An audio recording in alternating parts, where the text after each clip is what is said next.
Bismillahirrahmanirrahim. Alhamdulillahi rabbil alamin. Wassalatu wassalamu ala asyrafil anbiya'i wal mursalin Sayyidina Muhammad wa ala alihi wa sahbihi ajma'in. Subhanaka la ilma lana illa ma 'allamtana innaka antal alimul hakim. Rabbi shrah li sadri wa yassir li amri wahlul 'uqdatam min lisani yafqahu qawli. Rabbi yassir wa la tu'assir ya karim. Rabbi tammim bil khair. Allahumma salli ala Sayyidina Muhammadin nur al-mudhi bil isyani bi nurih wa ala alihi fi kulli lamhatin wa nafasin adada ma wasi'ahu ilmu Allah thumma amma ba'd. Assalamualaikum warahmatullahi ta'ala wabarakatuh. Alhamdulillah, syukur kita kehadrat Allah Subhanahu wa ta'ala. Kita dipertemukan lagi oleh Allah Subhanahu wa ta'ala bagi bersama-sama kita mendengar hadis-hadis baginda sallallahu alaihi wasallam, mutiara-mutiara peninggalan yang telah Nabi tinggalkan kepada kita 1400 tahun yang lalu. Jadi insya-Allah tuan-tuan yang dah masuk boleh minta tolong share. Dan untuk yang belum ada lagi kitab 40 hadis pada zaman kini ni, kita dah nak habis dah tuan-tuan kan. Kita lagi lebih kurang dalam 10 hadis lagi insya-Allah. Dan untuk yang belum memiliki, boleh dapatkan di Pustaka Al-Hikmah Jabatan Mufti Kerajaan Negeri Sembilan. Tuan-tuan boleh membuat pembelian melalui online. Ini mesej terus kepada bahagian Falak dan semua maklumat Jabatan Mufti. Ataupun tuan-tuan boleh terus pergi ke Menara Mains tingkat 3, Pustaka Hikmah Jabatan Mufti Kerajaan Negeri Sembilan. Baik tuan-tuan, jadi kita sambung untuk hadis yang lalu, pada hadis yang ke-29. Tuan-tuan yang ada buku boleh buka pada halaman 144. Hadis ke-29. Bismillahirrahmanirrahim. Qala al-muallif wa nafa'ana bihi wa bi 'ulumihi fid dharain amin. Bismillahirrahmanirrahim. Hadis ke-29 an Abdullah bin Amr. Ni ada sedikit kesalahan tuan-tuan ya. Kalau tuan-tuan yang ada buku, tuan-tuan boleh buka 144. Ada salah baris di sini. An Abdullah ibni Amrin, bukan Umaru ni. Umaru ni salah. An Abdullah ibni Amrin radhiyallahu anhuma qala Rasulullah sallallahu alaihi wasallam min iqtirabis sa'ati an turfa'al ashraru wa tud'al akhyaru wa yuftahal qawlu ويخزن العمل ويقرأ بالقوم المثنات ليس فيهم أحد ينكرها قيل وما المثنات قال ما اكتتبت سوى كتاب الله عز وجل رواه الحاكم في المستدرك والطبراني وقال الحاكم صحيح وأقره الذهبي. Maksudnya daripada Sayyidina Abdullah ibn Amr radhiyallahu anhuma, bahawasanya Rasulullah sallallahu alaihi wasallam bersabda, antara tanda-tanda hampir berlakunya kiamat ialah diangkat orang-orang yang jahat dan direndahkan ataupun dihinakan orang-orang yang baik. Banyak berbicara tanpa disertai dengan perbuatan. Dibacakan kepada kelompok manusia al-musanna tanpa ada sesiapa yang membantahnya. Lalu baginda ditanya, apakah yang dimaksudkan dengan al-muthanna? Baginda menjawab, apa yang ditulis selain daripada kitabullah azza wa jalla. Hadis ini diriwayatkan oleh Al-Hakim dalam Al-Mustadrak dan At-Tabarani. Berkata Al-Hakim yang meriwayatkan hadis ini, beliau mengatakan bahawa hadis ini adalah hadis yang sahih, dan perkara ini diperakui oleh Al-Imam Az-Zahabi rahimahullahu taala anhu. Hadis ini adalah berkenaan dengan tanda-tanda kiamat. Nabi SAW menjelaskan kepada kita tentang tanda berlakunya kiamat. Hadis ini diriwayatkan oleh Abdullah bin Amr bin al-As. Kita dah bincang tentang Abdullah bin Amr bin al-As radhiyallahu taala anhuma. Kata Abdullah bin Amr, Nabi SAW pernah bersabda, daripada tanda akan berlakunya kiamat itu adalah akan diangkat orang-orang yang jahat, akan diangkat, dimuliakan orang-orang yang kejam, orang-orang yang penipu, orang-orang yang suka mengambil kesempatan. Wa tuda'al akhyar. Adapun orang yang baik, orang yang ikhlas, orang yang jujur, maka ia akan dipandang hina. Kalau dia ada jawatan, dia akan dijatuhkan. Kalau dia ada pangkat, maka dia akan ditarik pangkat tersebut. Maka ini tanda-tanda berlakunya kiamat, kata Nabi SAW. Persoalan dia, tuan-tuan, adakah perkara ini dah berlaku pada zaman kita? Saya yakin dan pasti semua daripada kita akan mengakui bahawa perkara itu telah pun berlaku. Cuma saya tak naklah tentukan siapa yang baik, siapa yang jahat. Kita tak tahu siapa yang baik, siapa yang jahat. Seperti yang kita dah bincang sebelum ini. Kata Nabi SAW, pada zaman kita ini, zaman yang keliru. Kita tak tahu mana satu yang baik, mana satu yang buruk. Yang baik menjadi buruk, yang buruk menjadi baik. Kita tak tahu. Tetapi itulah tanda-tanda yang Nabi SAW bagi tahu kepada kita untuk kita bersedia akan berlakunya kiamat. Tuan-tuan yang dirahmati Allah Subhanahu Wa Taala, musibah yang melanda kepada negara kita hari ini, masyarakat kita lebih suka untuk dengar tentang tanda-tanda kiamat yang berkaitan dengan Freemason, berkaitan dengan Yahudi, agenda-agenda Yahudi, agenda-agenda Freemason dan sebagainya. Mereka lebih gemar untuk perkara-perkara yang seperti itu. Sedangkan baginda sallallahu alaihi wasallam tidak menyuruh kita untuk kita menyibukkan tentang perkara-perkara tersebut. Nabi ajar, Nabi bagi tahu kepada kita tanda-tanda kiamat untuk kita bersedia. Bukan untuk kita menyibukkan diri kita, memikirkan bersungguh-sungguh untuk menentukan, oh mana satu dajjal. Handphone ni dajjal ke? Oh mungkin vaksin ni lah dajjal sebenarnya. Dajjal dah keluar, kata dia. Ini semua agenda Yahudi. Ini semua bermacam-macam andaian yang keluar.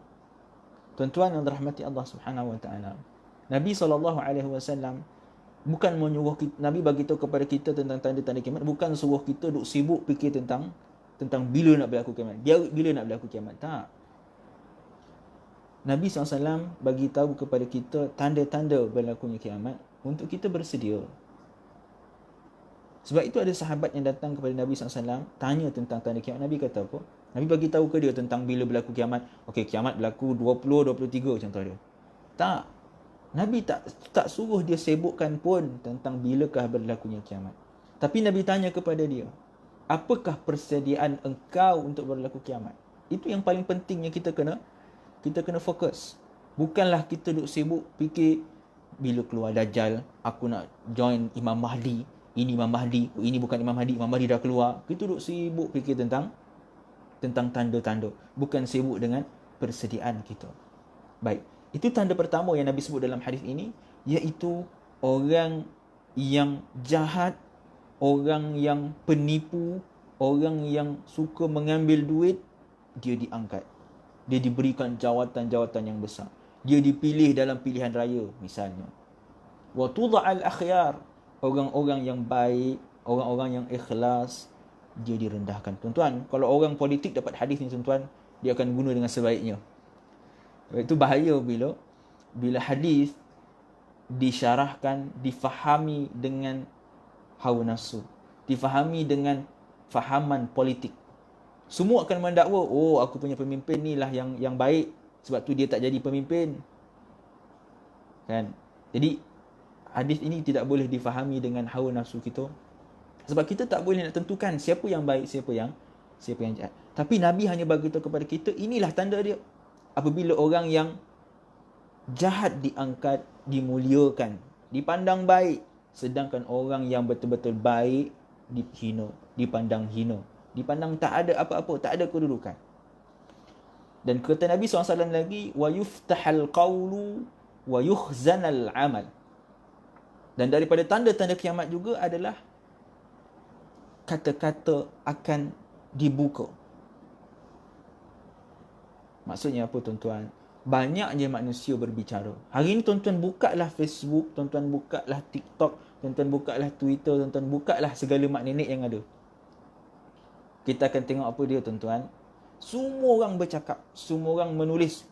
Kalau kat Facebook tu, tuan-tuan tulis tu bukan pendek pula tu, kau mainlah panjang. Saya pun kadang-kadang malas nak baca, kok rajin tu tengok tajuk menarik itu kita baca lah kan. Tapi kok panjang menjelo tu kosong dah. Jadi kata Nabi SAW, tanda berlakunya kiamat itu apa dia? Banyaknya orang berkata-kata. Kalau banyak berkata-kata tak apa. Tapi kata Nabi, wa yukhzanal amal. Pada masa yang sama, amalan tak ada. Bercakap pumpang-pumpang, meletup-letup, dialah yang paling handal kat Facebook tu. Dialah yang paling alim, dialah tahu segala-gala. Tetapi perbuatan, tak ada benda. Cerita tentang vaksin, tentang COVID, kita kena lawan COVID. Tapi bila dia beri peluang, dia bergarak, dia pergi ke pantai, mandi laut pantai. Betul kan? Tak yang bercakap, ini kenapa kes naik, ini salah kerajaan, ini salah itu, ini salah ini. Bila beri kesempatan, dia yang berlumba-lumba. Kan bila naik kes, salah orang balik. Kan? Itulah hakikat diri kita, tuan-tuan. Dan inilah tanda daripada tanda-tanda kiamat yang Nabi bagi tahu kepada kita. Banyaknya kita bercakap, tetapi amalan perbuatan tak sama dengan apa yang kita cakapkan. Amalan tak ada. Heboh duk bercakap, heboh duk condemn orang, heboh duk kritik orang. Diri sendiri tak ada apa-apa pun menyumbang kepada negara. Sebab tu tuan-tuan, sepatutnya kita kena didik diri kita untuk kurangkan berkata-kata. Nabi sendiri ajar kepada kita. Ustaz dah potong rambut. Alhamdulillah, akhirnya dapat juga potong rambut kan. Alhamdulillah. Ada yang saya terlepas ke, kadang-kadang benda Allah ni dia tak boleh ke bawah. Kalau saya terlepas pandang tu, saya minta maaf lah yuk. Kalau ada apa-apa persoalan, tuan-tuan boleh tanya. Kita bincang, kita muzakarah insya-Allah. Kita bukan nak mengaji mana ni tuan-tuan. Saya bukan untuk guru mana pun. Kita cuma berbincang tentang hadis Nabi SAW. Betul kata Lila Zain. Kita kena didik diri kita berkata-kata. Jangan kita duk heboh nak bercakap-cakap. Nabi SAW sendiri ajar kita dalam banyak hadis. Untuk bukan banyak berkata-kata. Sebab tu kalau kita belajar dalam ilmu tasawuf, para ulama sufi mengajar diri kita untuk tidak kurangkan berkata-kata. Sebab apa? Man kathura kalamuhu kathura khata'uhu. Siapa yang banyak dia berkata-kata, tak semestinya hari ni tuan-tuan berkata-kata dengan lisan. Hari ni banyak orang berkata-kata dengan handphone. Mulut dia diam tapi tangan dia tet menaik. Macam-macam type. Koreh. Kan? Jadi tuan-tuan yang dirahmati Allah Subhanahu Wa Taala, kita kena didik diri kita untuk kurangkan berkata-kata. Akhir zaman ni tuan-tuan, kita kena banyakkan amalan, bukan banyakkan berkata-kata. Sudah-sudahlah tu kita duk main Facebook, duk menaik macam-macam kat Facebook tu. Kita kena banyakkan amalan, persediaan diri kita nak bertemu dengan Allah Subhanahu Wa Taala. Hari ni macam-macam penyakit, macam-macam yang datang kepada kita, dan bila-bila kita boleh diambil oleh Allah Subhanahu Wa Taala. Kita tak tahu bagaimana kita akan diambil oleh Allah Subhanahu Wa Taala. Hari ni orang duk berjaga-jaga dek COVID, tapi benda lain pun boleh menyebabkan dia mati juga. Dia lupa. Dia ingat COVID sahaja yang boleh menyebabkan mati. Banyak benda lain yang boleh menyebabkan mati. Oleh itu kita kena sentiasa bersedia dengan diri kita. Jangan kita duk heboh nak bercakap, nak komen, nak menfitnah, nak menuduh dan sebagainya.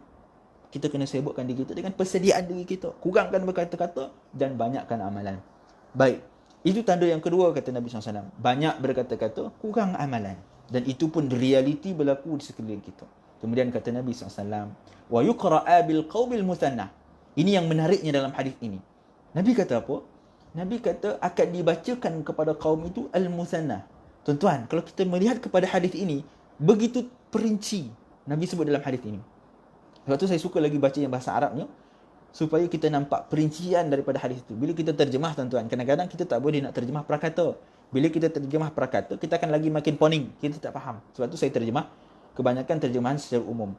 Tapi kalau kita lihat secara detail tentang istilah yang digunakan oleh Nabi SAW.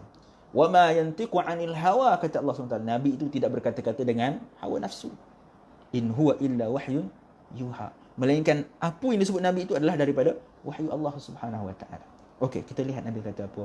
Wa yuqra'a bil qaumi, akan dibacakan kepada kaum-kaum. Kepada kaum yang tertentu. Al-muthannatu. Al-muthanna. Waalaikumsalam. Al-muthannat. Nabi kata akan dibacakan kepada kaum al-muthannat. Laisa fihim ahadun yunkiruha. Yang peliknya kata Nabi SAW dalam hadis ini, Nabi kata dibacakan kepada kaum itu al-muthannat, dan tidak ada seorang pun daripada mereka yang menyanggah apa yang ada di dalam al-muthannat itu. Lalu para sahabat bertanya, para sahabat tak faham, apa nama muthannat tu wahai Rasulullah? Nabi pun bagi tahu, maktutibat siwa kitabillahi azza wa jalla. Sebab itu tuan-tuan, dalam hadis yang seperti kita sebut sebelum ini, ada beberapa istilah yang kadang-kadang sahabat pun tak faham. Tetapi Nabi sebut istilah itu. Dan istilah itu adalah merupakan wahyu daripada Allah Subhanahu Wa Taala tentang perkara-perkara yang ghaibiyat, perkara-perkara yang akan berlaku kemudiannya. Yang sebab tu kita dah sebut awal-awal perbincangan kita, kadang-kadang sahabat dengar, sahabat pun tak jelas. Sebab belum berlaku pada zaman para sahabat. Yang akan berlaku pada akhir zaman. Yang akan lihat dengan jelas siapa dia, kita yang berada pada akhir zaman. Lepas tu para sahabat tanya, apa itu musannad wahai Rasulullah? Nabi kata, al-musannad itu adalah apa yang ditulis selain daripada kitabullah azza wa jal, selain daripada Al-Quran. Itulah nama dia al-musannad. Kalau kita faham secara literal, al-musannad ni kita menulis buku, kita buat kerja sekolah, kita buat kerja dekat office kita menulis. Adakah itu al-musannad? Tak. Nabi bukan nak masukkan itu. Sebab tu Nabi guna istilah al-musannad. Kita akan lihat apakah yang dimasukkan dengan al-musannad ini. Tuan-tuan boleh buka pada syarahan hadis ini. Muka surat 145 kata Sayyid Abdul Aziz bin Siddiq Al-Ghumari, baginda Rasulullah SAW telah pun menjelaskan makna al-musannad. Nabi dah bagi tahu dah tentang makna musannad. Apa itu? Apa yang ditulis selain daripada Al-Quran. Lalu kata Sayyid Abdul Aziz bin Siddiq Al-Ghumari, yang maksud musannad ni apa? Undang-undang yang fasid, yang rosak, yang manusia mula berhukum dengannya tanpa merujuk kepada apa yang diturunkan oleh Allah Azza wa Jalla. Bahkan perkara itu dipersetujui oleh mereka yang berada di timur hinggalah ke barat tanpa ada bantahan daripada seorang pun dalam kalangan mereka.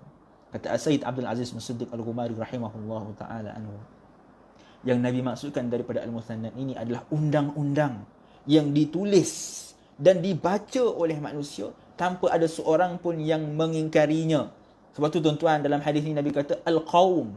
Nabi tak kata undang-undang itu dibaca untuk semua manusia. Nabi kata untuk kaum.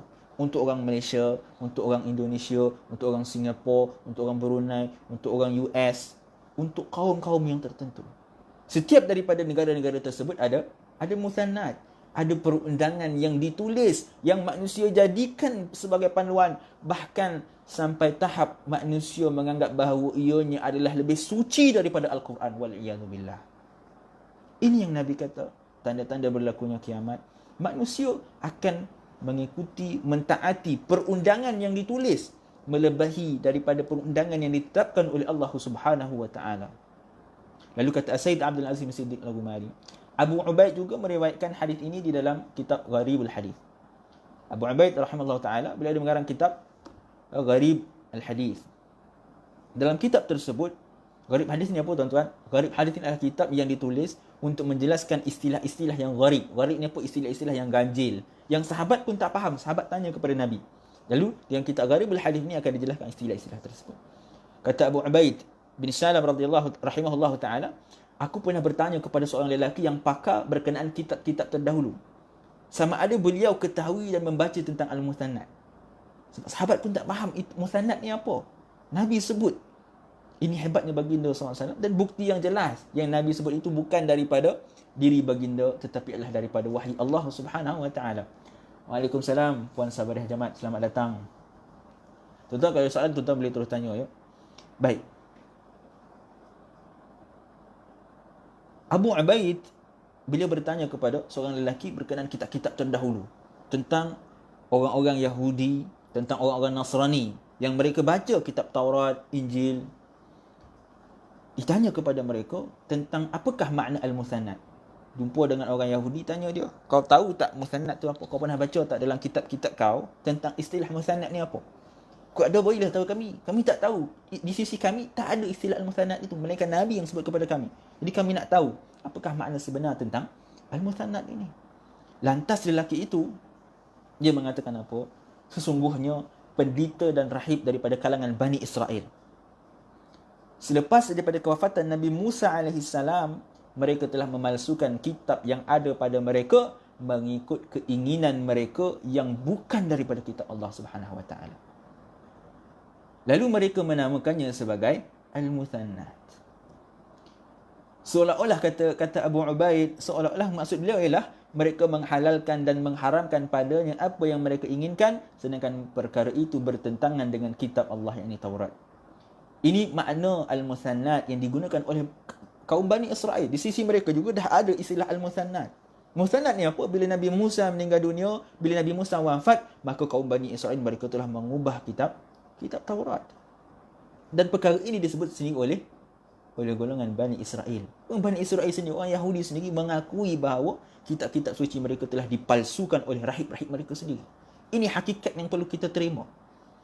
Mereka telah mengubah kitab-kitab suci itu mengikut hawa nafsu mereka, mengikut keinginan mereka, walaupun perkara itu bertentangan dengan apa yang telah ditetapkan oleh Allah Azza wa Jalla. Ini al-muthannat. Dan muthannat itu juga akan wujud pada akhir zaman, kata Nabi SAW.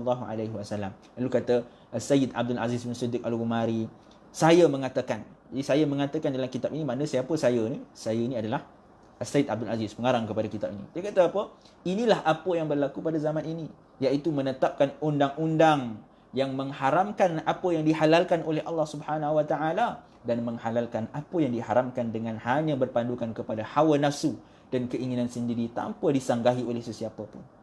Tak ada siapa pun yang boleh menyanggah perundangan tersebut, yang boleh menyalahkan perundangan tersebut. Hari ini tuan-tuan, ada tak yang berani menyanggah perundangan? Ini yang Nabi kata al-muthannat. Yang apabila dia dibacakan, tak ada siapa yang boleh menyanggah, walaupun apa yang dibaca itu bertentangan dengan Al-Quran dan As-Sunnah.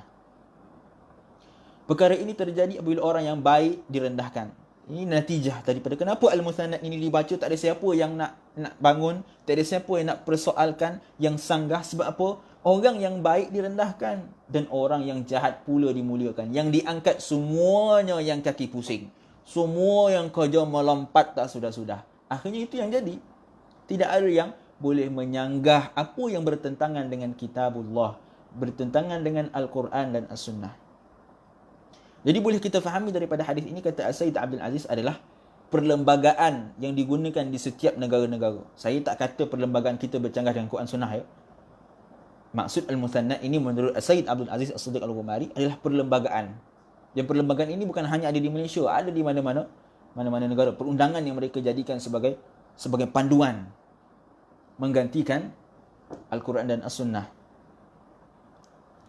Jadi perlembagaan ini, sebab pada zaman dahulu, pada zaman para sahabat, apabila berlaku permasalahan, mereka tak ada perlembagaan. Mereka akan merujuk kepada Al-Quran dan Sunnah. Apa kata Allah, apa kata Rasul. Tetapi bila adanya perlembagaan, manusia merujuk kepada perlembagaan. Mereka tinggalkan Al-Quran dan As-Sunnah. Mereka tak peduli dengan Al-Quran Sunnah. Mereka lebih fokus kepada perlembagaan. Sedangkan perlembagaan itu diambil daripada perundangan barat. Diambil daripada perundangan British yang digunakan, dimasukkan dalam perlembagaan kita. Kita jadikan seperti kitab suci kita. Apa-apa kita baca, apa-apa yang berlaku, kita berpandukan kepada perkara tersebut. Seolah-olah dalam diri kita dah tak ada Quran, dah tak ada Sunnah. Kita berpegang kepada perundangan tersebut walaupun ianya jelas bercanggah dengan Al-Quran dan Sunnah. Dan inilah yang Allah sebutkan sebagai at-taghut. Taghut itu apa, tuan-tuan? Taghut itu adalah mereka yang berhukum selain daripada hukuman Allah. Ataupun ada makna yang lain, taghut itu juga bermakna menyembah selain daripada Allah. Keduanya adalah taghut. Allah sebut dalam surah An-Nisa ayat 60. Alam tara ila alladhina yaz'umuna annahum amanu bima unzila ilaik wa ma unzila min qablika yuriduna an yatahakamu ila at-taghut wa qad umiru aw yakfuru bihi wa yuridu asy-syaitanu an yudillahum dhalalan ba'ida. Allah sebut dalam surah An-Nisa ayat 60. Tidakkah engkau hairan, wahai Muhammad, melihat orang-orang munafik yang mendakwa bahawa mereka telah beriman kepada Al-Quran yang telah diturunkan kepadamu dan kitab-kitab yang telah diturunkan dahulu daripadamu. Mereka suka hendak berhakim, berhukum, menjadikan taghut. Taghut ni apa? Selain daripada Allah Subhanahu Wa Taala. Menjadikan taghut yang selain daripada Allah sebagai sumber hukum. Berhukum dengan apa yang bukan ketentuan Allah Subhanahu Wa Taala. Padahal mereka telah diperintahkan supaya kufur, ingkar kepada taghut. Sepatutnya kita menyalahi taghut, mentaati Allah, tetapi terbalik. Kita mentaati taghut dan menyalahi Allah Subhanahu Wa Taala. Wal-iyadzubillah. Dan kata Allah, dan syaitan pula sentiasa hendak menyesatkan mereka dengan kesesatan yang amat jauh. Oleh itu, tuan-tuan, orang yang mengingkari hukum Allah Subhanahu Wa Taala itu secara iktikadnya, maka dia boleh jatuh kepada kufur. Wal-iyadzubillah. Apa dia, tuan-tuan, perundangan Allah? Perundangan Allah yang jelas adalah hukum hudud. Oh, ustaz ni orang politik lah ni nak perjuangkan hudud. Tak. Saya bukan kata kita kena wajib buat hudud. Tak. Tetapi hudud itu kita tak boleh nafikan ianya adalah perundangan daripada Allah Subhanahu wa taala. Bahkan kalau ada orang Islam yang mengatakan bahawa hukuman hudud itu adalah tidak sesuai, ini perkataan yang dikeluarkan. Kalau dia kata hudud itu tidak sesuai, maka perkataan itu boleh membawa kepada kufur wal iyadu billah. Kita kena menjaga lisan kita untuk dalam menuturkan sesuatu perkara kerana ianya adalah hukum Allah yang perlu kita taati, yang perlu kita patuhi. Tetapi kita juga kena faham dalam keadaan situasi kita, ya, ditambah pula dengan negara kita yang berbilang kaum. Ya, memang sepatutnya perundangan Allah perlu dihadapankan, perlu dilaksanakan. Tak boleh tidak ada alasan tidak. Cuma kita juga sebagai orang Islam perlu berhemah. Tak boleh kita tahu buat hukuman hudud, kerana untuk mengubah perundangan ini tuan-tuan bukan perkara yang mudah. Tapi kita kena sama-sama berusaha. Antaranya usaha yang kita lakukan RUU 335 atau 355 tu kan. RUU yang kita gunakan, walaupun dia bukanlah hukuman hudud pun, tetapi kita menghampiri kepada hukuman hudud, hukuman yang ditentukan oleh Allah Subhanahu wa taala. Sekurang-kurangnya ada usaha kita untuk berhukum dengan hukum Allah Subhanahu wa taala. Mudah-mudahan Allah mengampunkan kita. Dan kita tidak boleh menyanggah hukum Allah Subhanahu wa taala, mengatakan hukuman Allah itu adalah zalim. Tak sepatutnya. Sama juga dengan nikah 4 kahwin 4 kan. Orang perempuan lah ni biasanya. Waalaikumsalam, sama-sama. Tuan Hasan Allah. Orang perempuan lah ni tuan-tuan biasanya dia marah punya pasal kan, dia tak suka dengan kahwin 4 tu kan. Kata peduli kan walaupun dalam Quran. Tak peduli dah walaupun ada dalam Quran. Marah dia punya pasal. Tuan-tuan, perkataan-perkataan itu boleh membawa kepada kufur wal iyadu billah. Kerana ia adalah hukum Allah Subhanahu wa taala. Kalau kita tak suka, kalau kita tak boleh nak terima, diam. Jangan kita berkata apa-apa. Kerana perkataan-perkataan itu silap-silap kita boleh menyanggah apa yang telah ditetapkan oleh Allah Subhanahu wa taala. Walaupun ada perundangan, kalaulah ada perundangan di negara-negara yang tak membenarkan kahwin 4 sekalipun, kita sepatutnya mentaati apa yang ditentukan oleh Allah SWT. Bukannya semua wajib kahwin 4, tak.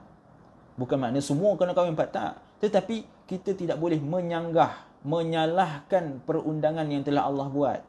Tak boleh kata, kahwin 4 ni kejam lah, telah menggugat hak asasi manusia. Perkataan-perkataan ini tuan-tuan, perkataan yang sangat bahaya. Seolah-olah kita mempertikaikan ketentuan Allah Subhanahu wa taala. Allah tidak menentukan kepada kita, melainkan itu adalah terbaik untuk diri kita. Dia yang menciptakan kita. Dia yang tahu yang terbaik untuk diri kita. Siapa kita nak mempertikaikan hukuman Allah Subhanahu wa taala? Kalau kita tak boleh terima, kita diam. Jangan kita menyalahkan hukum Allah Subhanahu wa taala itu, kerana perbuatan itu boleh membawa kepada kufur. Kerana Allah memerintahkan kepada kita untuk berhukum dengan hukum Allah Subhanahu wa taala. Allah sebut apa? Fala wa rabbika la yu'minuna hatta yuhaqqimuka fima shajara bainahum. Kata Allah Subhanahu wa taala, mereka itu tidak akan beriman sehinggalah mereka berhukum dengan engkau wahai Muhammad, sehinggalah mereka menjadikan engkau sebagai rujukan dalam menentukan sesuatu hukum dalam apa sahaja yang berlaku di antara mereka. Dan dalam ayat lain Allah kata apa? Wa ma kana lil mu'minin wala mu'minatin idza qadallahu wa rasuluhu amran an yakuna lahumul khiyarah. Allah sebut apa tuan-tuan? Allah kata tidak adalah bagi orang yang beriman, siapa pun yang beriman, kata Allah Subhanahu wa taala, tidak ada baginya orang yang beriman, sama ada lelaki ataupun perempuan. Ayat ini Allah jelaskan, Allah perincikan orang yang beriman lelaki dan perempuan. Allah tak sebut secara umum, Allah perincikan sama ada orang beriman lelaki ataupun perempuan. Idza qadallahu wa rasuluhu, jika Allah telah memutuskan sesuatu hukum, Rasulullah telah memutuskan sesuatu hukum dalam sesuatu perkara, maka tidak ada bagi mereka pilihan. Kita tak boleh nak pilih, kita tak boleh nak tolak perundangan yang telah ditetapkan oleh Allah dan Rasulnya. Dan jika kita menyanggah perkara tersebut, Allah menyifatkan perbuatan itu sebagai perbuatan yang kafir. Allah menyifatkan perbuatan itu sebagai perbuatan yang zalim, perbuatan yang fasik. Allah sebut apa? Allah sebut waman lam yahkum bima anzalallah faulaika humul kafirun. Allah kata mereka yang tidak berhukum dengan hukum Allah Subhanahu wa taala, mereka itu adalah daripada kalangan mereka yang yang kafir, mereka yang kufur, wal iyadu billah. Dalam surah yang sama, ayat seterusnya Allah kata apa? Wa man lam yahkum bima anzalallah faulaika humuz zalimun. Mereka tidak berhukum dengan hukum Allah Subhanahu wa taala, mereka itu adalah mereka yang zalim. Dan pada ayat 47 dalam surah Al-Maidah, ayat surah yang sama, dua ayat setelah itu Allah kata apa? Wa man lam yahkum bima anzalallah faulaika humul fasiqun. Mereka yang tidak berhukum dengan hukum Allah, maka mereka itu adalah orang-orang yang fasik. Sesungguhnya tuan-tuan yang dirahmati Allah SWT, tidak adalah hukum melainkan hukum Allah Subhanahu Wa Taala. Allah sebut apa? Inil hukmu illa lillah. Hukum itu hanyalah daripada Allah Subhanahu Wa Taala, dan sepatutnya, semestinya kita mentaati hukum yang telah ditentukan oleh Allah Subhanahu Wa Taala. Baik, tuan-tuan, kita masuk kepada hadis yang ke-30. Tak boleh panjang-panjang benar tuan-tuan kan? Kita kalau boleh nak habiskan bulan ni insya-Allah. Hadis ke-30. Bismillahirrahmanirrahim. An Muawiyah radhiyallahu anhu qala Rasulullah sallallahu alaihi wasallam, sayakhruju fi ummati aqwamun tajara bihim tilkal ahwa'u kama yatajara al-kalbu bi sahibihi la yabqa minhu irqun wala mafsilun illa dakhalahu. Rawahu Abu Daud fi sunanihi. Hadis ini hadis yang menarik tuan-tuan. Nabi bagi tahu tentang penyakit rabies, tentang hawa nafsu yang menguasai manusia seperti mana penyakit rabies, penyakit anjing gila. Okey, kita tengok maksud dia apa. Nabi kata, hadis ini daripada Sayyidina Muawiyah radhiyallahu taala anhu. Nabi kata apa? Akan lahir daripada kalangan umatku golongan yang hawa nafsu akan menjala ke dalam diri mereka seperti mana menjalarnya penyakit anjing gila, rabies, ke dalam tubuh pesakitnya, sehingga tidak tertinggal satu urat maupun sendi melainkan akan dimasukinya. Tuan-tuan, hadis ini menariknya apa tuan-tuan? Nabi sebut tentang penyakit rabies yang penyakit itu diketahui perinciannya pada zaman yang moden. Lihat apakah sebenarnya virus yang masuk ke dalam tubuh manusia yang menyerang di setiap sendi-sendi manusia. Tetapi Nabi dah sebut 1400 tahun yang dahulu dah. Nabi perumpamakan, Nabi beri umpama akan berlaku dalam kalangan umat Nabi SAW, hawa nafsu menguasai tubuh badan mereka seperti mana virus yang menguasai tubuh manusia. Seperti mana virus penyakit anjing gila, penyakit rabies itu yang menguasai tubuh badan manusia, maka seperti itulah hawa nafsu akan menguasai tubuh badan manusia.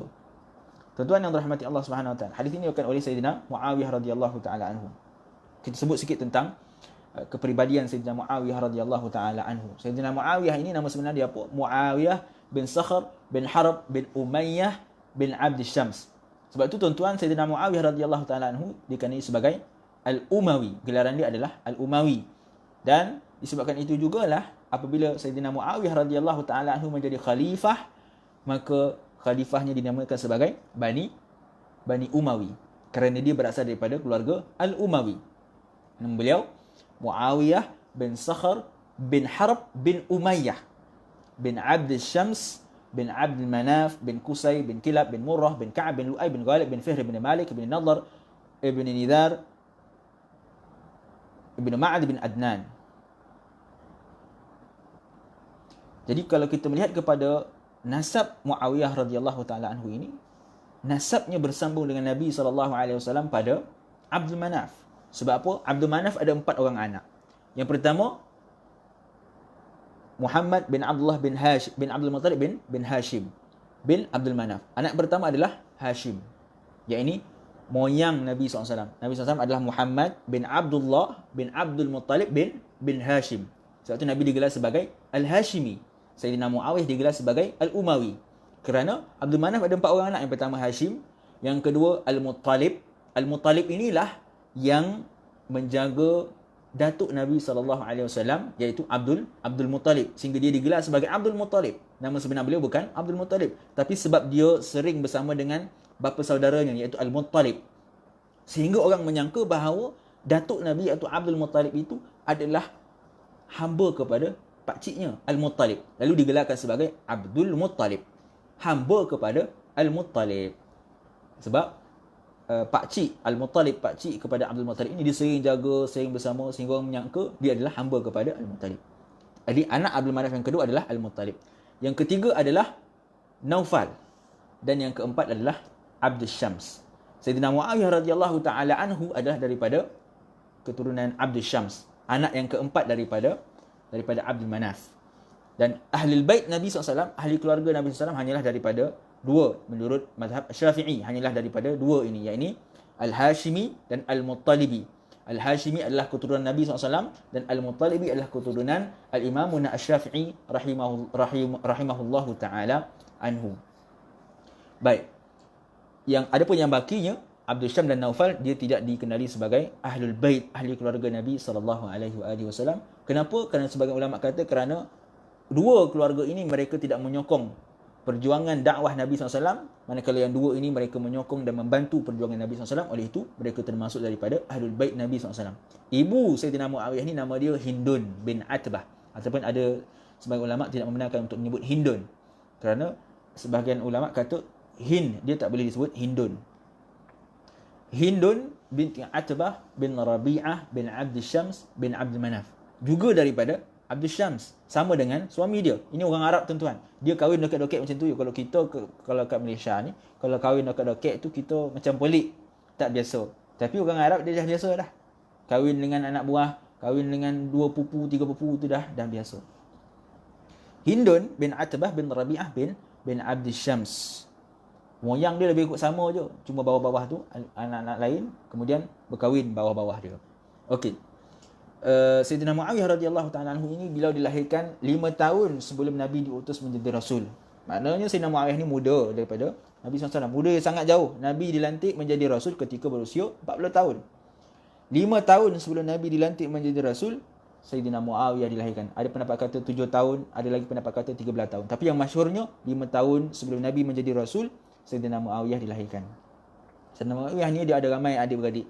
Ada Yazid bin Abi Sufyan. Yazid bin Abi Sufyan ni antara abang dia yang banyak memimpin peperangan. Nanti kita akan lihat dalam sejarah bagaimana abangnya Yazid bin Abi Sufyan dilantik oleh Sayyidina Abu Bakar As-Siddiq radhiyallahu taala anhu untuk memimpin tentera Islam membuka kota-kota Syam. Jadi Yazid ni pun masuk Islam. Cuma nanti kita akan lihat bila Yazid masuk Islam, bila Sayyidina Muawiyah masuk Islam. Kemudian ada juga ahli keluarga dia Atbah, ataupun ada juga Ummul Hakam, Izzah, dan antara adik-beradik Sayyidina Muawiyah radhiyallahu taala anhu ini tuan-tuan adalah isteri Nabi sallallahu alaihi wasallam, iaitu Ummul Habibah. Ummul Habibah adalah adik-beradik kepada Sayyidina Muawiyah. Sebab tu Ummul Habibah binti Abi Sufyan. Jadi Sayyidina Muawiyah radhiyallahu taala anhu tuan-tuan adalah merupakan seorang sahabat Rasulullah sallallahu alaihi wasallam. Katibul wahyu, penulis kepada wahyu. Beliau juga merupakan khalifah yang ke-6. Dan beliaulah yang mengasaskan Daulah Bani Umayyah di Syam. Beliau dilahirkan di Mekah. Beliau memeluk Islam sebelum Fathul Mekah. Ada riwayat kata ketika Fathul Mekah. Tetapi riwayat yang kuat, beliau telah memeluk Islam sebelum dari Fathul Mekah. Sebelum daripada peristiwa pembukaan kota Mekah yang berlaku pada 8 Hijrah. Kerana ada riwayat yang mana Sayyidina Muawiyah radhiyallahu taala anhu sendiri bercerita tentang bagaimana dia nak memeluk Islam.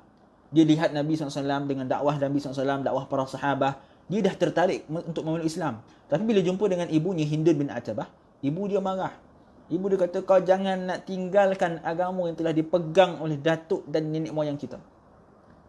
Jadi Sayyidina Muawiyah radhiyallahu taala anhu bila mak dia tak kasih, dia risau, dia takut. Jadi ada riwayat kata Sayyidina Muawiyah radhiyallahu taala anhu, beliau telah memeluk Islam dan beliau menyembunyikan keislaman beliau. Sebab apa? Sebab tak nak ibu dia marah. Ibu dia tak kasih dia memeluk Islam. Oleh itu dia menyembunyikan Islamnya.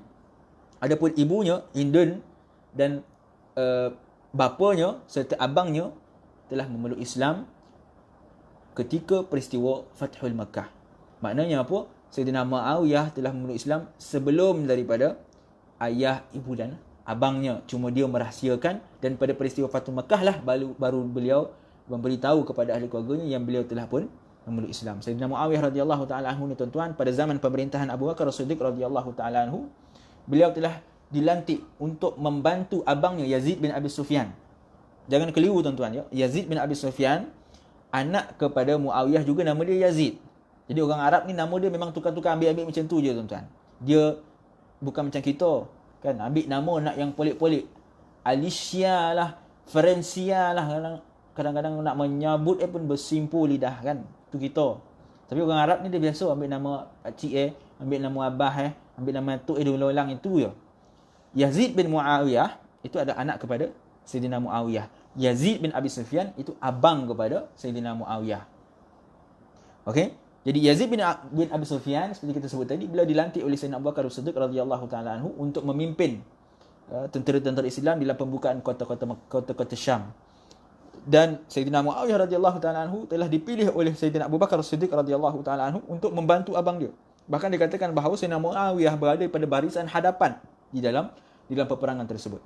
Kemudian pada pemerintahan Khalifah Umar radhiyallahu taala anhu, beliau dilantik menjadi gubernur di Syam. Dan apabila abangnya, beliau menjadi gubernur di Syam dan abangnya di Jordan, abangnya menjadi gubernur di Syam. Tetapi ketika peristiwa Ta'un Amwas, Ta'un yang menyerang kota Syam, abangnya meninggal. Yazid bin Abi Sufyan meninggal dunia, lalu Sayyidina Umar meminta kepada Sayyidina Muawiyah radhiyallahu taala anhu untuk gantikan abang dia menjadi gubernur di Syam. Lebih kurang 4 tahun Sayyidina Umar meninggal dunia, naik Sayyidina Uthman radhiyallahu taala anhu. Apabila Sayyidina Uthman menjadi khalifah, Sayyidina Uthman memilih Sayyidina Muawiyah radhiyallahu taala anhu untuk menjadi pemimpin YB, menteri bagi kota Syam keseluruhannya. Sebab kota Syam ni dia besar, dia banyak. Jadi Sayyidina Uthman telah melantik Sayyidina Muawiyah untuk menjadi menteri, ataupun kita sebut sebagai gubernur lah untuk kota-kota Syam yang besar. Keseluruhan kota-kota Syam. Syam dulu bukan sekadar Syria, termasuk juga Jordan, termasuk juga Lebanon dan beberapa negara lain. Kemudian setelah Sayyidina Uthman meninggal dunia, pada zaman Khalifah Ali radhiyallahu taala anhu, berlaku perselisihan yang kita sedia maklum. Berlakunya peperangan Siffin. Sebelum itu berlakunya peperangan Jamal di antara Sayyidina Ali dengan Sayyidatina Aisyah. Kemudian berlaku pula peperangan yang seterusnya, iaitu peperangan Siffin di antara Sayyidina Ali dan Muawiyah radhiyallahu taala anhuma wa radhiyallahu taala anhum jami'an. Dan kita sebagai ahli sunnah wal jamaah, kita tidak boleh mengotorkan lidah kita untuk mentafsir, untuk membincangkan tentang siapa salah, tentang apa yang berlaku, kenapa Sayyidina Muawiyah buat macam ni, adakah Sayyidina Muawiyah dianggap sebagai buruh dan sebagainya. Maka ulama kita mengajar, antara yang Imam Al-Ghazali sebut dalam kitab Al-Iqtisad wal I'tiqad, apabila Allah telah menyelamatkan lidah kita, Allah telah menyelamatkan darah kita untuk tumpah dalam peperangan Siffin, peperangan Jamal, maka janganlah kita kotorkan lidah kita untuk masuk campur dalam peristiwa tersebut. Kita serahkan kepada Allah Subhanahu wa taala.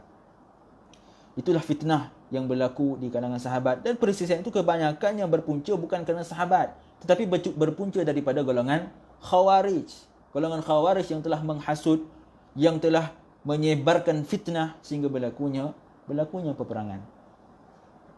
Dan Sayyidina Muawiyah radhiyallahu taala anhu, bila peristiwa peperangan Siffin berlaku, maka berlaku at-tahkim. Kemudian Sayyidina Hasan dilantik menjadi khalifah tak lama. Kemudian Sayyidina Hasan tak nak bising-bising, akhirnya Sayyidina Hasan beri khilafah kepada Sayyidina Muawiyah radhiyallahu taala anhu. Sayyidina Muawiyah radhiyallahu taala anhu menjadi khalifah pada tahun 41 Hijrah. Dan ini bertepatan dengan hadis Nabi sallallahu alaihi wasallam yang Nabi kata apa? Al-khilafatu ba'di fi ummati 30 sanah, thumma mulkun ba'da dhalik. Kata Nabi sallallahu alaihi wasallam, khilafah pada umat aku itu hanya 30 tahun. Dan tepat-tepat ngam-ngam 30 tahun Sayyidina Muawiyah dilantik menjadi khalifah. Nabi SAW meninggal dunia pada tahun 11 Hijrah. Kemudian ganti Sayyidina Abu Bakar 2 tahun. Tambah pula bila Abu Bakar meninggal, ganti pula Sayyidina Umar tambah 10 tahun. Kemudian Sayyidina Umar meninggal, ganti Sayyidina Uthman jadi khalifah selama 12 tahun. Meninggal Sayyidina Uthman, ganti dengan Sayyidina Ali menjadi khalifah 6 tahun. Total dia berapa tuan-tuan? 30 tahun. Jadi 41 Hijrah Sayyidina Muawiyah radhiyallahu taala anhu. Bila campur 30 campur dengan 11 tarikh kewafatan Nabi SAW adalah 41 Hijrah. Dan itulah berakhirnya Khulafa Ar-Rashidin. khalifah-khalifah yang diberi petunjuk oleh Allah Subhanahu Wa Taala, naiklah Sayyidina Muawiyah radhiyallahu taala anhu. Banyak tuan-tuan tentang kelebihan kedudukan Sayyidina Muawiyah radhiyallahu taala anhu ini disebutkan oleh para ulama, disebutkan dalam beberapa hadis. Bahkan Imam Ibn Hajar Al-Haytami, beliau mengarang sebuah kitab yang khusus menceritakan tentang kedudukan Sayyidina Muawiyah radhiyallahu taala anhu yang beliau namakan sebagai Tathhirul Jinani wal Lisan an Thalbi Muawiyah bin Abi Sufyan. Sebab apa? Sebab banyak orang yang mentafsirkan, bahkan ada yang mengkafirkan Sayyidina Muawiyah radhiyallahu taala anhu. Saya akui keluarga Ghumari, Sadah Ghumariyah, Sayyid Abdullah Siddiq Al-Ghumari, Sayyid Ahmad bin Siddiq Al-Ghumari, mereka adalah antara yang tegas dalam masalah ini. Mereka tegas mengatakan bahawa Sayyidina Muawiyah radhiyallahu taala anhu salah dalam masalah ini. Sayyidina Muawiyah telah menentang Sayyidina Ali yang menjadi khalifah pada ketika itu, dan bahkan sehingga tahap mereka mentafsirkan. Tetapi tuan-tuan yang dirahmati Allah SWT, saya sendiri secara peribadi saya tidak saya lebih cenderung kepada pendapat-pendapat ulama yang lain. Seperti Imam Al-Ghazali rahimahullahu taala anhu yang menyuruh kita untuk diam, sukut.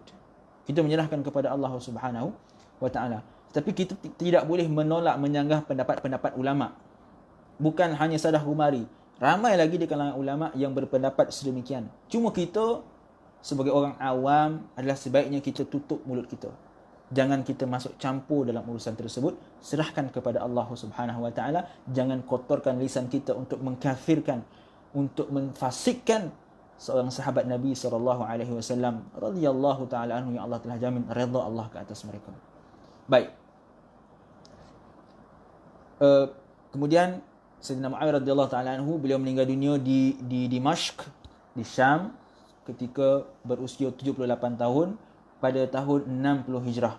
Jadi beliau dilantik menjadi gubernur lebih kurang 20 tahun dan menjadi khalifah selama 20 tahun.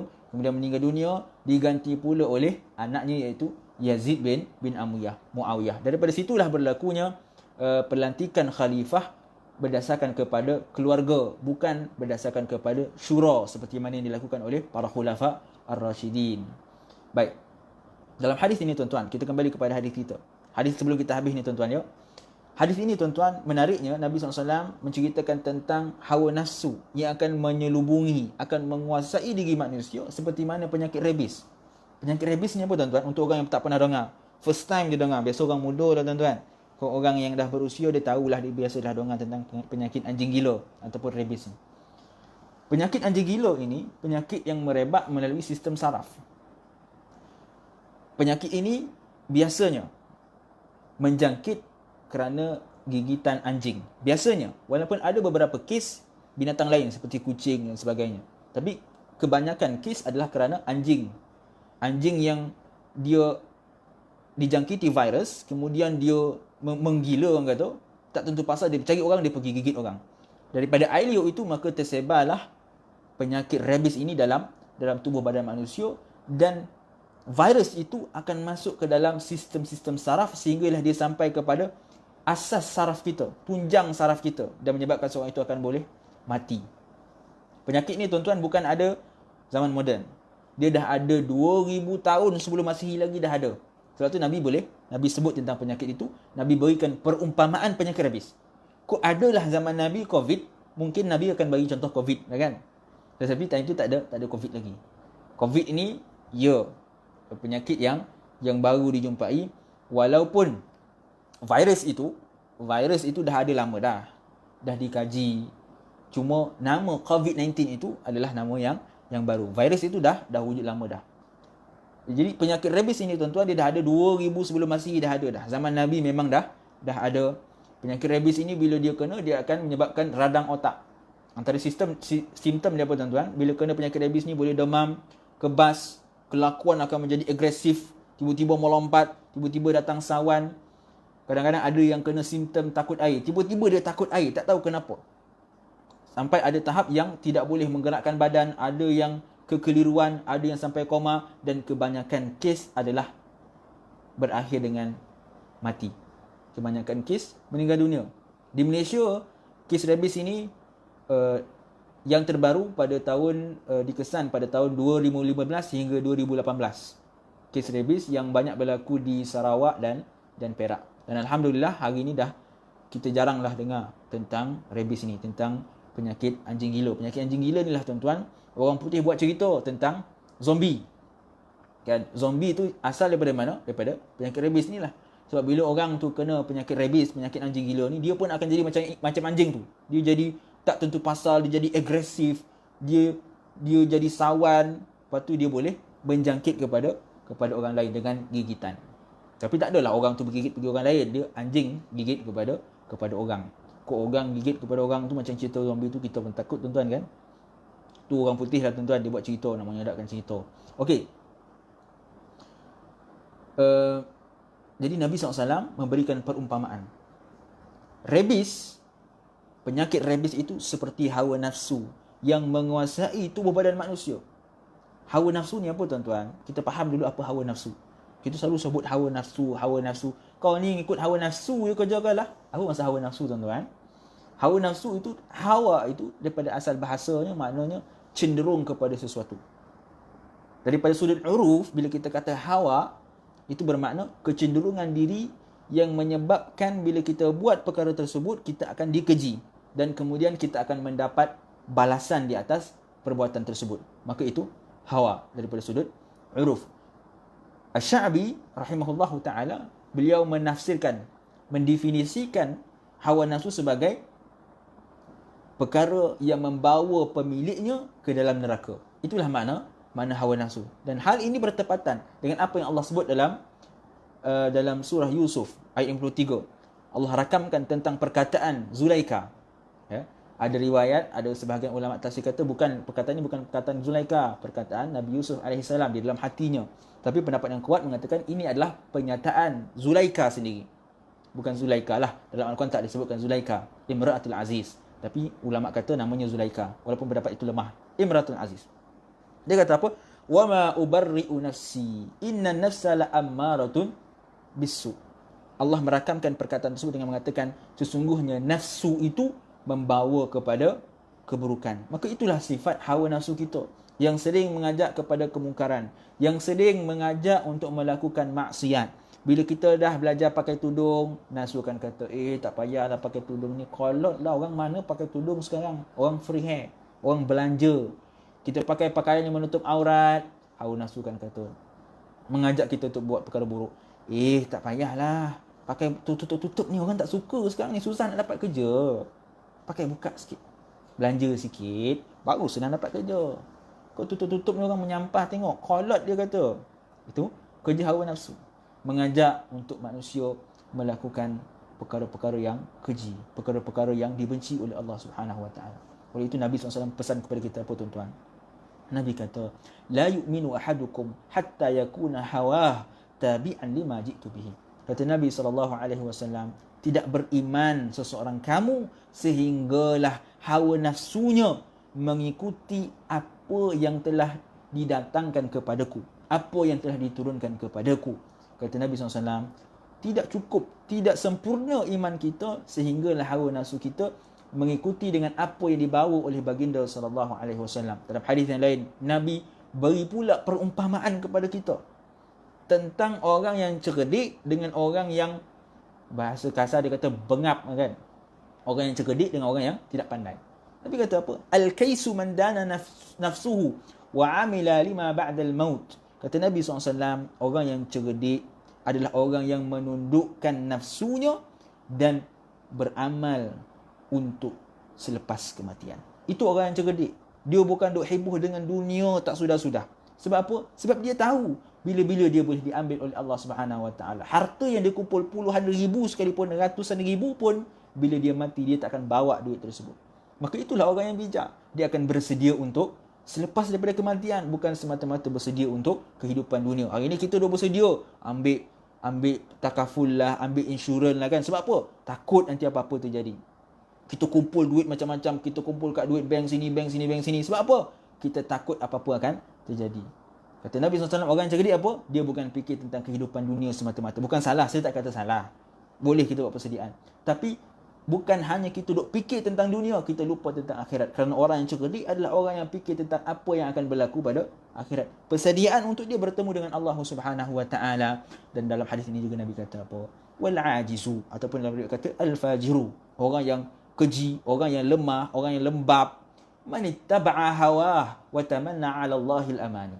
Orang yang keji itu, orang yang tak berguna itu adalah mereka yang mengikuti hawa nafsunya dan mereka bersangka, beranggapan bahawa Allah akan mengampunkan mereka dengan rahmat. Sedangkan mereka mengikuti hawa nafsunya. Maka ini perumpamaan yang Nabi bagi kepada kita. Jadi hawa nafsu ini adalah perkara yang akan menyebabkan diri kita musnah jika kita mengikutinya. Jika kita menjadikannya sebagai Tuhan, seperti mana yang Allah sebut dalam Al-Quran, man ittakhadha ilahahu hawah, mereka yang menjadikan hawa nafsu sebagai Tuhan mereka, wal iyadu billah. Dan dalam ayat yang lain Allah mengumpamakan orang yang mengikuti hawa nafsu ini, wattaba'a hawahu famathaluhu kamathalil kalbi in tahmil alaihi yalhath aw tatruhu yalhath. Allah bagi perumpamaan orang yang mengikuti hawa nafsu itu adalah seperti anjing. Kenapa? Kerana anjing itu apabila kita halau dia akan menjelirkan lidah kepada kita. Kalau kita biar pun, dia akan menjelirkan lidah kepada kita. Inilah sifat anjing. Maknanya apa? Diajarkan kepadanya, diberitahukan kepadanya tentang kebenaran, diberitahu kepada dia tentang Islam, tentang hukum-hukum hakam. Dia tak nak mendengar, tak ada guna. Sebab apa? Hawa nafsu telah menguasai diri mereka. Mereka telah menjadikan hawa nafsu sebagai Tuhan mereka. Sebab itu Nabi SAW mengatakan bahawa 3 perkara yang akan memusnahkan seseorang itu. Apa dia? Syuhu muta'un. Yang pertama adalah kedekut yang melampau. Bakhil yang diikuti, yang ditaati. Dijadikan bakhil itu sebagai Tuhan. Dia dengar cakap bakhil. Orang kata jangan sedekah, dia tak sedekah. Simpan duit kau asyik bersedekah, kau mandikan so anak bini kau nak makan apa? Itu syuhu muta'un. Kedekut yang ditaati. Wahawan mutabba'un. Perkara kedua yang kata Nabi SAW yang akan memusnahkan diri seseorang itu adalah hawa nafsu yang dituruti, hawa nafsu yang diikuti. Dan yang ketiga adalah al-i'jabul mar'i binafsihi. Bahkan tuan-tuan yang dirahmati Allah Subhanahu wa taala, dalam ayat yang lain dalam surah Al-Furqan, Allah menggambarkan mereka yang mengikuti hawa nafsu mereka itu adalah lebih teruk daripada binatang ternakan. Allah kata apa? Am tahsabu anna aktsarahum yasma'una aw ya'qilun inhum illa kal an'ami bal hum adallus sabila.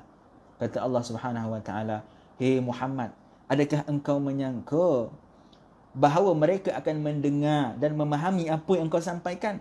Kerana mereka itu tidak lain dan tidak bukan hanya seperti binatang ternakan, bahkan mereka itu lebih teruk daripada binatang ternakan. Kenapa? Kerana mereka telah menjadikan hawa nafsu sebagai Tuhan bagi mereka." Dalam ayat dalam surah Sad, Allah Subhanahu wa taala sebut apa? Wala tattabi'il hawa fayudillaka an sabilillah. Janganlah kita mentaati hawa nafsu kita. Hawa nafsu kita mengajak untuk tak semayang, hawa nafsu kita mengajak untuk memakan harta yang haram, hawa nafsu kita mengajak untuk kita melakukan perbuatan yang keji. Allah kata wala tattabi'il hawa. Janganlah kalian mentaati, mengikuti apa yang diajarkan oleh hawa nafsu. Fayudillaka an sabilillah. Kerana hawa nafsu itu hanya untuk menyesatkan engkau, untuk merosakkan diri engkau. Al-Imam Al-Busiri rahimahullahu ta'ala anhu dalam matan qasidahnya, qasidah burdah, beliau menyatakan apa? Wan nafsu katifli in tahmilhu syabba'ala hubbir ridha wa in taftinhu yanfatimi. Fasrif hawah wa hadhir an tuwalliyahu innal hawa ma tawalla yusmi aw yasimi. Al-Imam Al-Busiri rahimahullah ta'ala mengajarkan kepada kita bagaimana kita nak mendidik hawa nafsu kita. Kata Imam Al-Busiri, sesungguhnya nafsu itu adalah seperti kanak-kanak kecil. In tahmilhu syabba'ala. Kalau kau biarkan dia akan berterusan hubbir ridha wa in taftinhu yanfatimi. Kanak-kanak kecil itu sifat dia apa? Dia suka nak menyusu. Selagi kita tak putuskan susu tu, dia akan terus menyusu sampai dah bosan kodang pun, dah boleh berlari, dah boleh pergi sekolah pun nak menyusu lagi kalau kita tak putuskan. Maka seperti itulah hawa nafsu itu. Kita yang kena mendidik nafsu kita. Kita kena putuskan hawa nafsu kita daripada mentaati Kita kena putuskan diri kita daripada mentaati hawa nafsu kita yang sering mengajak kepada perbuatan-perbuatan yang keji dan mungkar. Jangan kita ikutkan. Kalau kita dah terbuat, ustaz, saya dah terbiasa buat perkara tersebut, macam mana nak buat ustaz? Putuskan, tinggalkan. Mintalah kepada Allah Subhanahu Wa Taala supaya diberikan kekuatan untuk meninggalkan maksiat tersebut. Kerana apa? Kata Imam Al-Busiri, fasrif hawaha wa hadir an tuwalliyahu. Berhati-hatilah engkau, alihkanlah hawa nafsumu sebelum hawa nafsu menguasaimu. Kerana apa? Innal hawa ma tawalla yusmi aw yasmi. Kerana hawa nafsu itu apabila dia telah menguasai diri manusia, maka dia hanya akan menyebabkan seseorang itu dihina, menyebabkan seseorang itu dibunuh. Wal-iyadzu billah. Tuan-tuan yang dirahmati Allah Subhanahu Wa Taala, maka itulah hakikat kehidupan kita. Nabi SAW mengajar kepada kita, Allah Subhanahu Wa Taala memerintahkan kepada kita untuk tidak mentaati hawa nafsu kita, untuk tidak menjadikan hawa nafsu kita sebagai Tuhan yang ditaati.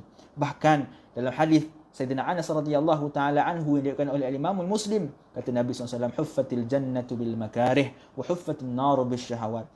Syurga itu dalam lingkungan yang tidak disukai, dalam lingkungan yang dibenci. Kita kena puasa, kena tahan lapar, kita kena semayang, kena bangun subuh, kita kena pakai tudung panih, kena pakai baju menutup aurat panih, kita kena jaga tak boleh memakan makanan yang haram. Susah nak dapat kaya, orang lain senang nak kaya. Makan riba, makan duit rasuah, tetapi Islam tak benarkan. Sebab apa? Sebab kata Nabi SAW, syurga itu dalam lingkungan yang kita tak suka, yang kita tak nak, yang hawa nafsu kita tak nak. Wa huffatin nar bisyahawat. Sedangkan neraka itulah yang lingkungannya dalam perkara-perkara yang disukai oleh hawa nafsu. Terakhir tuan-tuan, kata Ibnu Athaillah, suka saya untuk berkongsi perkataan Ibnu Athaillah As-Sakandari rahimahullahu ta'ala anhu, yang mana beliau kata apa? Min alamati ittiba'il hawa al-musara'atu ila nawafil khairat wa takasul 'anil qiyam bil wajibat. Al-Imam Ibnu Athaillah As-Sakandari dalam hikamnya memberikan kepada kita tentang tanda-tanda bagaimana kita telah dikuasai oleh hawa nafsu. Kata Ibnu Athaillah As-Sakandari, tanda kita mengikuti hawa nafsu itu apa dia? Kita segera untuk membuat perkara-perkara yang sunat. Kita suka untuk membuat perkara-perkara yang tak wajib pun, hanya sunat, tapi kita suka. Sedangkan bila buat perkara-perkara yang wajib, kita jadi malas, kita jadi susah. Bila bersedekah, kita lah nombor satu. Siap buat live, tunjuk bersedekah. Saya bantu orang, saya bayar, saya buat macam ni, saya buat macam ni, saya tolong orang. Tunjuk kat orang. Segera bila nampak orang susah, dialah yang paling pertama yang tolong bantu. Tetapi bila buat perkara ketaatan, Allah perintah pakai tudung, Allah perintah menutup aurat, Allah perintah solat, Allah perintah puasa, dialah orang yang paling malas sekali. Maka kata Ibnu Athaillah, inilah tanda seseorang itu telah dikuasai oleh hawa nafsu wal-iyadzu billah. Mudah-mudahan Allah Subhanahu Wa Taala memberikan kepada kita kekuatan untuk melawan hawa nafsu kita, supaya nafsu kita menjadi hawa nafsu yang taat, yang diradai oleh Allah Subhanahu Wa Taala. Wal afu minkum tuan-tuan, saya mohon maaf jika ada terkasar bahasa, tersalah bicara. Yang baik itu datang daripada Allah Subhanahu Wa Taala, kurang dalam hal itu datang daripada diri saya sendiri. Hakikatnya keliru yang datang daripada Allah Subhanahu Wa Taala. Wal afu minkum. Assalamualaikum warahmatullahi wabarakatuh. Barakallahu fikum Ustaz Izzaddin, Al-Fadhil Ustaz Izzaddin. Barakallahu fikum. Terima kasih kerana sudi singgah. Assalamualaikum warahmatullahi wabarakatuh.